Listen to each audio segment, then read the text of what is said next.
Absolument fantastique, la populace. Accrochez-vous, parce qu'aujourd'hui, on part en excursion nucléaire. Pas besoin de la DeLorean, malheureusement. Enfin, pour l'instant. Admirez ça. Voici un tas tout à fait banal d'ordures que vous et moi produisons chaque jour. Une montagne d'immondices à faire rougir un méchant d'anime, je vous dis.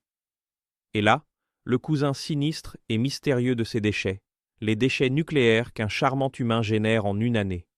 Considérez-le comme le Dark Vador des ordures, impressionnant, mais légèrement radioactif. Aujourd'hui, on s'immerge dans le débat passionnant sur l'énergie nucléaire. Non, ce n'est pas une fanfiction de Fallout, même si ça pourrait l'être. Allons-y gaiement, les déchets.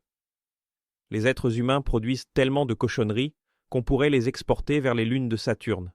Mais ne nous emballons pas, ça ne sera pas pour tout de suite. Comprenez bien les amis. On produit des déchets sous toutes les formes possibles, solides, liquides et même gazeux. Oui, même vos soupirs d'épuisement sont des déchets. Formidable, n'est-ce pas? Notre empreinte sur la planète est aussi subtile qu'un drapeau Klingon en pleine fédération. Actuellement, environ 38,4% de l'électricité mondiale provient du charbon, ce qui serait parfait si on essayait de construire l'enfer sur Terre. Alors, les pays ont décidé de jouer une carte Yu-Gi-Oh! Et de parier sur les sources propres. Et en tête de liste, l'énergie nucléaire, la supernova de l'électricité propre. Une seule barre d'uranium génère suffisamment d'énergie pour alimenter le destructeur stellaire de l'Alliance rebelle pendant un an. Ou presque. Le point est, c'est ridiculement efficace. Et puis, on a en gras, pas le groupe de Power Metal, mais la centrale, qui génère 28% de notre électricité. Bravo.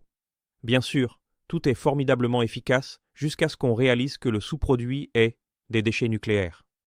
Et ce n'est pas le genre d'ordure qu'on balance dans l'espace comme dans Star Wars. Alors, que faire quand on a des barres d'uranium qui se désintègrent radioactivement pendant des millions d'années? On ne peut pas non plus offrir tout ce bazar à Thanos, n'est-ce pas?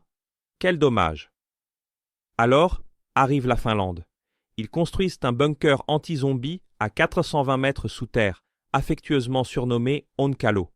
Cet endroit va durer 100 000 ans, c'est-à-dire bien après la prochaine ère glaciaire et quand on aura enfin mis un pied sur Mars. Si tout va bien.